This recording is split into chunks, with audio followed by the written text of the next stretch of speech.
നമസ്കാരം. ഞാൻ ബിജി ഷോളൂർ. പ്രൊഫഷണലി ഒരു ഫുൾ ടൈം ട്രേഡറാണ്. എല്ലാവർക്കും Biji Sholur market prediction and അനാലിസിലേക്ക് സ്വാഗതം. ഇന്ന് നമ്മൾ നോക്കാൻ പോകുന്നത് നിഫ്റ്റി, ബാങ്ക് നിഫ്റ്റി. ഇന്ന് എന്തൊക്കെയാണ് സംഭവിച്ചിരിക്കുന്നത്, വരും ദിവസങ്ങളിൽ എന്തൊക്കെയാണ് സംഭവിക്കാൻ പോകുന്നത്, എങ്ങനെ വിദഗ്ധമായിട്ട് മാനേജ് ചെയ്യാം. നിഫ്റ്റിയിലും എക്സാക്റ്റായിട്ട് മാനേജ് ചെയ്യുന്നതിനെക്കാട്ടി മുൻപ് തന്നെയായിട്ട് നിഫ്റ്റിയിൽ ഇന്നലെ പറഞ്ഞിരിക്കുന്ന കുറച്ച് കാര്യങ്ങൾ, ഇന്നത്തെ വീഡിയോസ് കാണുന്നത് കുറച്ചും കൂടി നന്നായിരിക്കും. നിഫ്റ്റിയിലെ ഈ ഒരു മൊമെന്റം, വലിയൊരു മൊമെന്റം മുകളിലേക്ക് പോയപ്പോൾ നമ്മൾ ഈ ഒരു മൊമെന്റം ബൈരോ ഓപ്പർച്യൂണിറ്റി ആണ് നമ്മൾ കഴിഞ്ഞ ദിവസത്തെ വീഡിയോസിൽ എക്സാക്റ്റ് ആയിട്ട് നമുക്കൊരു ബൈരോ ഓപ്പർച്യൂണിറ്റി ആണ് സൂചിപ്പിച്ചിരുന്നത് ഏരിയ ആണ്. പക്ഷെ നമ്മൾ ഇന്നലത്തെ ഒരു ക്ലോസിങ് വലിയൊരു ഹൈയിലാണ്. ഇന്നലത്തെ ഒരു ക്ലോസിങ് വലിയൊരു പോസിറ്റീവായി നിലനിൽക്കുമ്പോൾ നമ്മളത് സൂചിപ്പിച്ചിരുന്നു. ഇതെങ്ങനെയാണോ ഇത് മൂവ് ചെയ്തത് അതേപോലെ തന്നെ താഴത്തേക്ക് വരാനും ഒരു സാധ്യതയുണ്ട്. കാരണം മാർക്കറ്റ് ഒരു വോളറ്റൈലാണ്. അപ്പൊ അതുകൊണ്ട് അതിനനുസരിച്ചാണ് നമ്മൾ എക്സാക്റ്റ് ആയിട്ട് ഒരു സപ്പോർട്ട് റെസിസ്റ്റൻസ് നൽകിയിരുന്നത്. കഴിഞ്ഞ പ്രാവശ്യം 2 തവണ നമ്മൾ സൂചിപ്പിച്ചിരുന്നു. നിഫ്റ്റിയുടെ resistance higher level strong resistance ആണ്. ഇന്നലത്തെ റെസിസ്റ്റൻസ് നോക്കുക, 21,820. ഇതാണ് നിഫ്റ്റിയുടെ സ്ട്രോങ് ആയിട്ടുള്ള റെസിസ്റ്റൻസ് വരുന്നത്. അപ്പോൾ നിഫ്റ്റിയുടെ ഓപ്പണിങ് റെസിസ്റ്റൻസിന്റെ താഴെയാണ്. റെസിസ്റ്റൻസിന്റെ താഴെ ഓപ്പൺ ചെയ്താൽ എന്തൊരു ടെക്നിക്കൽ അനാലിസിസ് എന്ത് കാര്യങ്ങളും ഫോളോ ചെയ്തിട്ട് കാര്യമില്ല. നമുക്ക് ആ ഒരു മൂവ്മെന്റ് എക്സാക്റ്റ് ആയിട്ട് കിട്ടില്ല. എപ്പോഴും റൈറ്റ് ഒരു സപ്പോർട്ട് റെസിസ്റ്റൻസുമല്ലായിരിക്കും ഏതൊരു ടെക്നിക്കൽ അനാലിസിസും ഏതൊരു പാറ്റേൺ അവിടെ വർക്ക് ചെയ്യുന്നത്. നമ്മളത് എക്സാക്റ്റ് ആയിട്ട് അത് സൂചിപ്പിച്ചിരുന്നതാണ് കഴിഞ്ഞ ദിവസത്തെ ഒരു വീഡിയോസിൽ. ഈ ഒരു ലെവലിൽ നിന്ന് മാർക്കറ്റിന് പ്രോഫിറ്റ് ബുക്ക് ചെയ്യാനാണ് ഒരു സാധ്യത. നമ്മൾ അതുകൊണ്ട് തന്നെ മാർക്കറ്റിന്റെ സിറ്റുവേഷൻ മനസ്സിലാക്കിക്കൊണ്ട് കുറച്ചൊരു വൈഡ് ആയിട്ടുള്ള ഒരു സപ്പോർട്ടാണ് നൽകിയിരുന്നത്. നമ്മൾ കഴിഞ്ഞ ദിവസം നൽകിയിരിക്കുന്ന സപ്പോർട്ട് നോക്കുക. നമ്മൾ നൽകിയിരിക്കുന്ന ഒരു സപ്പോർട്ട് 21,630 അടുത്താണ് നമ്മൾ ആ ഒരു സപ്പോർട്ട് നൽകിയിരുന്നത്. അപ്പോൾ ആ ഒരു സപ്പോർട്ടിൽ നിന്ന് നിഫ്റ്റി ഒന്ന് ബൗൺസ് ചെയ്യാനായിട്ട് ശ്രമിച്ചു. അതിനുശേഷം ആ ഒരു സപ്പോർട്ടും ബ്രേക്ക് ചെയ്തതോടുകൂടി നിഫ്റ്റിയിലായാലും വലിയൊരു ഫാളാണ് മാർക്കറ്റിൽ കണ്ടിരുന്നത്. കഴിഞ്ഞ ദിവസം എങ്ങനെയാണോ മാർക്കറ്റ് മുകളിലേക്ക് മൂവ് ചെയ്തത് അതേ സ്പീഡിൽ തന്നെ, കുറച്ചൊരു സ്പീഡ് കുറവായിരുന്നു. കാരണം മാർക്കറ്റിന് ഒരു ഹൈ പ്രീമിയം ആയിരുന്നു, ഓപ്ഷൻസിനൊക്കെ ഹൈലി പ്രീമിയം ആയിരുന്നു. അപ്പൊ അതുകൊണ്ട് തന്നെ താഴത്തേക്ക് വരുന്ന ഒരു സ്പീഡ് കുറവായിരുന്നെങ്കിലും അവസാനത്തെ ഒരു സെക്ഷനിലായാലും സഡൻ ആയിട്ട് അത് മാർക്കറ്റിൽ വന്നു. അതുകൊണ്ട് തന്നെ മാനേജ് ചെയ്യാനായിട്ട് കുറച്ചൊരു ബുദ്ധിമുട്ടായിരുന്നു മാർക്കറ്റ് സിറ്റുവേഷൻ ആയാലും. പക്ഷെ എക്സാക്റ്റ് ആയിട്ടുള്ള ഒരു പ്ലാൻ, എങ്ങനെയാണ് വർക്ക്ഔട്ട് ചെയ്യേണ്ടത്, എങ്ങനെയാണ് ഈ ഒരു സിറ്റുവേഷൻ ഹാൻഡിൽ ചെയ്യേണ്ടത്, റൈറ്റ് ആയിട്ട് നൽകിയിരുന്നു. കഴിഞ്ഞ ദിവസത്തെ വീഡിയോ ഒരിക്കൽ കൂടി കാണാനായിട്ട് ശ്രമിക്കുക. അപ്പൊ നിഫ്റ്റിയിലും റൈറ്റ് ആയിട്ടുള്ള ഒരു ഓപ്പർച്യൂണിറ്റി എപ്പോഴും കിട്ടുന്ന മാർക്കറ്റിന്റെ റൈറ്റ് രീതിയിൽ അനാലിസിസ് നടത്തുമ്പോഴാണ്. എന്താണ് മാർക്കറ്റ്, എന്താണ് ഒരു സിറ്റുവേഷൻ, ഇപ്പോഴത്തെ ഒരു കണ്ടീഷൻ എന്താണ്, ട്രെൻഡ് എന്താണ്, ഇതൊക്കെ മനസ്സിലാക്കിയിട്ട് മാർക്കറ്റിൽ എൻട്രികൾ എടുക്കുമ്പോഴാണ് റൈറ്റ് ആയിട്ടുള്ള ഒരു എൻട്രികൾ എപ്പോഴും മാർക്കറ്റിൽ ലഭിക്കുന്നത്. അപ്പോൾ നിഫ്റ്റിയിലും സിറ്റുവേഷൻ നമുക്ക് നോക്കാം. നിഫ്റ്റിയിലും സിറ്റുവേഷൻ ഒരു ഫാൾ സിറ്റുവേഷൻ അല്ല.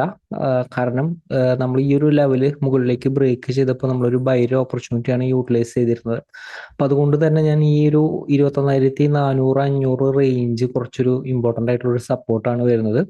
കാരണം ഈ ഒരു റേഞ്ചിലാണ് നമ്മൾ ആ ഒരു ബൈര ഓപ്പർച്യൂണിറ്റി നമ്മൾ ചൂസ് ചെയ്തിരുന്നത്. അപ്പൊ അതുകൊണ്ട് തന്നെ പക്ഷെ ഇത് ഹയർ ലെവല് 21,820 വളരെ സ്ട്രോങ് ആയിട്ടുള്ള റെസിസ്റ്റൻസ് ലെവലാണ്. 800-ന്റെ റെസിസ്റ്റൻസ് ലെവലുകൾ നമ്മൾ പറയാതെ തന്നെ സൂചിപ്പിക്കാറുള്ളതാണ്. സൈക്കോളജിക്കലായിട്ട് വർക്ക് ചെയ്യുന്ന റെസിസ്റ്റൻസ് ആണ് നിഫ്റ്റിയിലായാലും. അത് എക്സാക്റ്റ് ആയിട്ട് ഇന്നും അത് വർക്ക് ചെയ്തിരുന്നു. അപ്പോൾ റൈറ്റ് ആയിട്ടുള്ള ഒരു സപ്പോർട്ട് അപ്പോൾ വരും ദിവസങ്ങളായാലും എങ്ങനെ മാനേജ് ചെയ്യണം. നിഫ്റ്റിന്റെ ഒരു ഓവർ ലെവലിൽ ശ്രദ്ധിക്കണം. ഇത് ബൗൺസ് ചെയ്യും. നിഫ്റ്റി ആയാലും ഒരു സെല്ലിലല്ല സെല്ലിലേക്ക് ആയാലും നിഫ്റ്റി ആയാലും കടക്കണമെങ്കിൽ നമ്മൾ പറഞ്ഞിരിക്കുന്ന കഴിഞ്ഞ ദിവസം ബൈ ഏരിയ പറഞ്ഞിരിക്കുന്ന ആ ഒരു സപ്പോർട്ടിന്റെ താഴത്തേക്ക് നിഫ്റ്റി ക്ലോസിംഗ് ലെവൽ നിലനിന്നാണ്. ക്ലോസിംഗ് ലെവൽ നിലനിർത്തി കഴിഞ്ഞാൽ നിഫ്റ്റിയിലായാലും വലിയൊരു ഫാൾ എക്സ്പെക്ട് ചെയ്യാം. ഇപ്പോൾ കഴിഞ്ഞ ദിവസങ്ങളിൽ കണ്ടിരുന്ന ഒരു ഫാൾ അല്ലായാലും വലിയൊരു ഫാള് നമുക്കത് എക്സ്പെക്ട് ചെയ്യാം. പക്ഷെ ഇപ്പോഴത്തെ ഒരു സിറ്റുവേഷൻ അതല്ല. ഇപ്പോഴത്തെ ഒരു സിറ്റുവേഷൻ നിഫ്റ്റി ആയാലും 21,300-400 റേഞ്ചിന്റെ ഇടയിലായാലും നിഫ്റ്റി ആയാലും ബൈക്ക് ശ്രമിച്ചുകൊണ്ടിരിക്കും. റൈറ്റ് രീതിയിൽ മാർക്കറ്റ് അനാലിസിസ് ചെയ്യണം. റൈറ്റ് രീതിയിൽ മാർക്കറ്റിൽ എൻട്രി എടുക്കണമെങ്കിൽ കൃത്യമായിട്ടൊരു സപ്പോർട്ട് റെസിസ്റ്റൻസ് അറിഞ്ഞാലാണ് നമുക്ക് റൈറ്റ് രീതിയിൽ എൻട്രി എടുക്കാനായിട്ട് സാധിക്കുന്നത്. അപ്പൊ നിഫ്റ്റിയിലായാലും ഏതാണ് റൈറ്റ് ആയിട്ടുള്ള ഒരു സപ്പോർട്ട് റെസിസ്റ്റൻസ് ലെവല്. ഇപ്പോൾ ഈ വീക്കായാലും ഇവന്റ് ഡേ ആണ്. അപ്പൊ അതുകൊണ്ട് തന്നെ മാർക്കറ്റിൽ ഹൈ പ്രീമിയം ഹൈ വോളറ്റാലിറ്റി ഒക്കെ മാർക്കറ്റിലുണ്ട്. അപ്പോൾ ഓരോ സിറ്റുവേഷനും മനസ്സിലാക്കിയിട്ടാണ് നമ്മൾ ഓരോ സപ്പോർട്ടും റെസിസ്റ്റൻസും മാർക്കറ്റിന്റെ ഒരു പ്ലാനൊക്കെ നമ്മൾ നൽകുന്നത്. അപ്പൊ വരും ദിവസങ്ങളിലായാലും എക്സാക്റ്റ് ആയിട്ട് പറയുന്ന ഒരു കാര്യങ്ങൾ ഫോളോ ചെയ്താൽ കൃത്യമായിട്ടൊരു ട്രെൻഡ്, കൃത്യമായിട്ടൊരു എൻട്രി പ്രോഫിറ്റിൽ നിലനിൽക്കാനായിട്ട് സാധിക്കും. അപ്പൊ നിഫ്റ്റിയിൽ നമുക്ക് വരും ദിവസങ്ങളിലായാലും ഏതാണ് ഇമ്പോർട്ടൻ്റ് ആയിട്ടുള്ള സപ്പോർട്ട് റെസിസ്റ്റൻസ്. അപ്പോൾ നിഫ്റ്റിയിലും ഇപ്പോൾ വരും ദിവസങ്ങളിൽ മാനേജ് ചെയ്യേണ്ട സപ്പോർട്ട് റെസിസ്റ്റൻസുകൾ കൊടുത്തിരിക്കുന്നു. ഹയർ ലെവല് നിഫ്റ്റി ആയാലും 21,760, അതുപോലെ തന്നെ 21,700. സാധാരണ സപ്പോർട്ട് റെസിസ്റ്റൻസ് അനുസരിച്ച് ചെയ്യുന്ന രീതിയിൽ തന്നെ ട്രേഡുകൾ മാനേജ് ചെയ്യാനായിട്ട് ശ്രമിക്കുക. ഇവിടെ 21,635, ഇവിടെയും 21,530 സപ്പോർട്ടാണ്. ഇവിടെ സപ്പോർട്ടിലാണ് നിഫ്റ്റി നിൽക്കുന്നത്. അപ്പൊ അതുകൊണ്ട് തന്നെ നിഫ്റ്റി കുറച്ച് സമയം ഇവിടെ ഹോൾഡ്, ഈ ഒരു രണ്ട് ലെവലും ഒന്ന് ശ്രദ്ധിക്കണം. കാരണം 455 നമ്മൾ കഴിഞ്ഞ ദിവസത്തിൽ ബൈ ഏരിയ ഈ ഒരു ലെവലാണ് ബൈ ഒരു ഓപ്പർച്യൂണിറ്റി നമ്മളത് യൂട്ടിലൈസ് ചെയ്യാനായിട്ട് സജഷൻ നടത്തിയിരുന്നത്. ഇതിന്റെ ഒരു മുകളിൽ നിലനിന്ന് കഴിഞ്ഞാൽ മാർക്കറ്റ് വീണ്ടും ബൗൺസ് ചെയ്യാനായിട്ട് ശ്രമിച്ചുകൊണ്ടിരിക്കും. അപ്പൊ അതുകൊണ്ട് തന്നെ ഈ ഒരു ഏരിയയുടെ താഴത്തേക്ക് ഒരു ക്ലോസിംഗ് ലെവൽ നിലനിർത്തിയാലാണ് ഇനി ലോവർ ലെവലിലേക്കുള്ള കൂടുതൽ സപ്പോർട്ടുകളും കൂടുതൽ ലെവലുകളും ഒക്കെ കൃത്യമായിട്ട് അപ്ഡേറ്റ് നടത്താനായിട്ട് സാധിക്കുന്നത്. അപ്പോൾ നമുക്കായാലും ഇൻ കേസ് ഓപ്പൺ ചെയ്യുന്ന ഗ്യാപ് ഡൗൺ ഓപ്പണിംഗ് ആയിരുന്നാൽ ഈ സപ്പോർട്ട് ഹോൾഡ് ചെയ്തുകൊണ്ട് അടുത്ത റെസിസ്റ്റൻസിന് മുകളിലേക്ക് സസ്റ്റെയിൻ ചെയ്താൽ നമ്മൾ സാധാരണ ചെയ്യുന്ന പോലെ ബൈ ഓപ്പർച്യൂണിറ്റി യൂട്ടിലൈസ് ചെയ്യാം. ഈ ഒരു ലെവലിൽ നിന്നാണ് ബൈ വരേണ്ടത്. 500 താഴെയാണെങ്കിൽ ചിലപ്പോൾ ഒരു ക്വിക്ക് ആയിട്ടുള്ള ഒരു പ്രോഫിറ്റ് ബുക്കിംഗ് വരും. പ്രത്യേകം ശ്രദ്ധിക്കുക, ചെറിയ ടൈം ഫ്രെയിമിൽ ലോ ബ്രേക്ക് ചെയ്താൽ മാത്രം ഷോർട്ട്സ് ആൻഡ് ഓപ്പർച്യൂണിറ്റി യൂട്ടിലൈസ് ചെയ്യുക. പക്ഷേ 455 ഈ ഏരിയ വളരെ ശ്രദ്ധിക്കേണ്ട ഏരിയയാണ്. ഈ ഒരു ലെവലിൽ നിന്ന് ക്വിക്കായിട്ട് പ്രോഫിറ്റ് ബുക്കിംഗ് നടത്താനായിട്ട് ശ്രദ്ധിക്കുക. ഈ ഏരിയ വിട്ട് കഴിഞ്ഞാൽ 340 ആണ്. പിന്നെ വീണ്ടും ബൈസിൻ്റെയിലേക്ക് കടക്കണമെങ്കിൽ 455 മുകളിലേക്ക് വീണ്ടും സസ്റ്റെയിൻ ചെയ്യണം. അപ്പോൾ ഓപ്പൺ ചെയ്യുന്ന ഗ്യാപ്പ് അപ്പ് ഓപ്പണിംഗ് ആയിരുന്നാലും 21,635 റെസിസ്റ്റൻസ് ആണ്. ഷോർട്ട് സെല്ലിന് സാധ്യത കൊടുക്കാം, ഷോർട്ട് സെല്ലിന് ഇമ്പോർട്ടൻ്റ് കൊടുക്കാം. റെസിസ്റ്റൻസിന്റെ മുകളിലേക്ക് സസ്റ്റെയിൻ ചെയ്യാതെ ബൈ ഓപ്പർച്യൂണിറ്റി യൂട്ടിലൈസ് ചെയ്യരുത്. അതായത് ഇന്നത്തെ മാർക്കറ്റ് സിറ്റുവേഷൻ പോലെ തന്നെ നമുക്ക് ഇന്നത്തെ മാർക്കറ്റ് സിറ്റുവേഷൻ പോലെ തന്നെ 21,820 റൈറ്റ് റെസിസ്റ്റൻസിന്റെ മുകളിലേക്ക് സസ്റ്റെയിൻ ചെയ്യാതെ ബൈക്ക് കൂടുതൽ ഇമ്പോർട്ടൻ്റ് നൽകരുത്. അതുപോലെ തന്നെയാണ് വരും ദിവസങ്ങളായാലും 21,630 മുകളിലാണ് സസ്റ്റെയിൻ ചെയ്യുന്നതെങ്കിൽ അഗ്രസീവ് ആയിട്ടുള്ള ഷോർട്ട്സ് ആൻഡ് ഓപ്പർച്യൂണിറ്റി യൂട്ടിലൈസ് ചെയ്യാതിരിക്കുക. ബൈക്കാണ് കൂടുതൽ ഇമ്പോർട്ടൻ്റ് നൽകേണ്ടത്. 21,700 റെസിസ്റ്റൻസ് അടുത്ത് നിന്ന് പ്രോഫിറ്റ് ബുക്കിംഗ് വരുന്നുണ്ടെങ്കിൽ ക്വിക്കായിട്ട് ബുക്ക് ചെയ്യാം. ഈ ഒരു ലെവലിൽ നിന്ന് ഷോർട്ട്സ് ആൻഡ് ഓപ്പർച്യൂണിറ്റി കിട്ടിയ യൂട്ടിലൈസ് ചെയ്യാം. പക്ഷേ 700 മുകളിലേക്ക് സസ്റ്റെയിൻ ചെയ്ത് 700 താഴത്തേക്ക് ഒരു ക്യാൻഡിൽ ക്ലോസ് ചെയ്യാതെ ഷോർട്ട്സ് ആൻഡ് ഓപ്പർച്യൂണിറ്റി യൂട്ടിലൈസ് ചെയ്ത് ഹയർ ലെവൽ 760 സ്ട്രോങ് ആയിട്ടുള്ള റെസിസ്റ്റൻസ് ലെവൽ വരുന്നത്. അപ്പോൾ നിഫ്റ്റിയിൽ ഓപ്പൺ ചെയ്യുന്നത് ഒരു ഗ്യാപ്പ് അപ്പ് ആണോ ഗ്യാപ്പ് ഡൗൺ ആണോ, ഈ സപ്പോർട്ട് റെസിസ്റ്റൻസ് അനുസരിച്ച് എക്സാക്റ്റ് ആയിട്ട് മാനേജ് ചെയ്യുക. In case gap down opening ആണെങ്കിൽ റെസിസ്റ്റൻസിന്റെ മുകളിലേക്ക് റെസിസ്റ്റൻസിന്റെ മുകളിലേക്ക് സസ്റ്റെയിൻ ചെയ്യാനായിട്ട് വെയിറ്റ് ചെയ്യുക. റൈറ്റ് ആയിട്ടുള്ള ഒരു ഓപ്പർച്യൂണിറ്റി കിട്ടും. അതുപോലെ തന്നെ നമുക്ക് ബാങ്ക് നിഫ്റ്റി നോക്കാം. ബാങ്ക് നിഫ്റ്റി ആയാലും എക്സാക്റ്റ് ആയിട്ട് റൈറ്റ് ഒരു സപ്പോർട്ട് റെസിസ്റ്റൻസ് അനുസരിച്ചാണ് എക്സാക്റ്റ് ആയിട്ടുള്ള രീതിയിലാണ് അത് വർക്ക് ചെയ്തിരുന്നത്.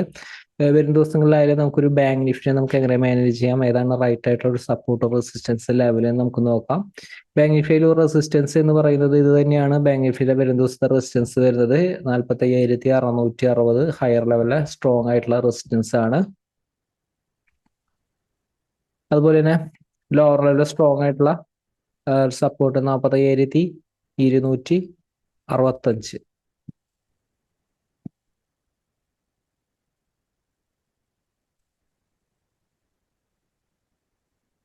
അപ്പോൾ ബാങ്ക് നിഫ്റ്റിയിൽ ഇതിന്റെ മുകളിൽ സസ്റ്റെയിൻ ചെയ്യുമ്പോൾ പ്രത്യേകം ശ്രദ്ധിക്കുക. ഈ ഒരു ബ്രേക്ക് ചെയ്യാതെ ഇതിന്റെ താഴത്തേക്ക് ഒരു ക്യാൻഡിൽ ക്ലോസ് ചെയ്യാതെ ഷോർട്ട് സെന്റർ ഓപ്പർച്യൂണിറ്റി യൂട്ടിലൈസ് ചെയ്യരുത്. അല്ലെങ്കിൽ ഈ ഒരു റേഞ്ചിന്റെ ഉള്ളിൽ കുറച്ച് സമയം സസ്റ്റെയിൻ ചെയ്യാനായിട്ട് സാധ്യത. അതിനുശേഷം ഏതെങ്കിലും ഒരു റേഞ്ച് ബ്രേക്ക് ചെയ്യാനായിട്ട് വെയിറ്റ് ചെയ്യുക. അതിനനുസരിച്ച് എപ്പോഴും ട്രേഡുകൾ പ്ലാൻ ചെയ്യുക. ഈ ബാങ്ക് നിഫ്റ്റിയുടെ ലോവർ ലെവലും ഹയർ ലെവലും സപ്പോർട്ട് റെസിസ്റ്റൻസുകൾ നമുക്ക് നോക്കാം.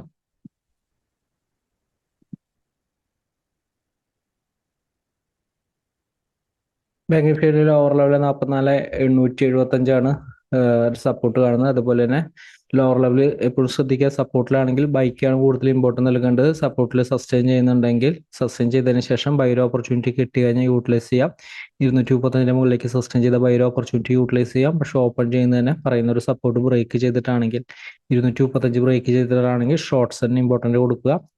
പ്രത്യേകം ശ്രദ്ധിക്കുക, ഈ ഒരു ലെവൽ 45,265 ബ്രേക്ക് ചെയ്ത ഷോർട്ട് സെല്ലാണ്, വീക്ക്നെസ് തന്നെയാണ്. പക്ഷേ ഇൻ കേസ് ബൈയിലേക്ക് കടക്കണമെങ്കിൽ, ഇൻ കേസ് ഷോർട്ട് സെന്റെ ഒരു പൊസിഷൻ ഈ ഒരു ലെവൽ ഹോൾഡ് ചെയ്യുന്നുണ്ടെങ്കിൽ ക്വിക്കായിട്ട് പ്രോഫിറ്റ് ബുക്ക് ചെയ്യുക. ഇതിന്റെ മുകളിലേക്ക് സസ്റ്റെയിൻ ചെയ്യുന്നുണ്ടെങ്കിൽ ക്വിക്കായിട്ട് ബുക്ക് ചെയ്യുക.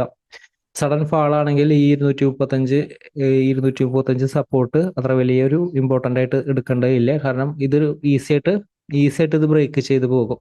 അല്ലെങ്കിൽ ഓപ്പൺ ചെയ്യുന്ന ജസ്റ്റ് ഈ ഒരു സപ്പോർട്ടിലാണ്. അതിന് ശേഷം ഇതിന്റെ മുകളിലേക്ക് 265 മുകളിലേക്ക് സസ്റ്റെയിൻ ചെയ്യുകയാണെങ്കിൽ ബൈക്ക് കൂടുതൽ ഇമ്പോർട്ടൻ്റ് നൽകുക. ഈ ഒരു ലെവലായാലും കുറച്ചൊരു കൺജസ്റ്റഡ് ഏരിയ ആണ്. അപ്പോൾ ചെറിയൊരു ക്വാണ്ടിറ്റിയിൽ ട്രേഡ് ചെയ്യാനായിട്ട് ശ്രമിക്കുക.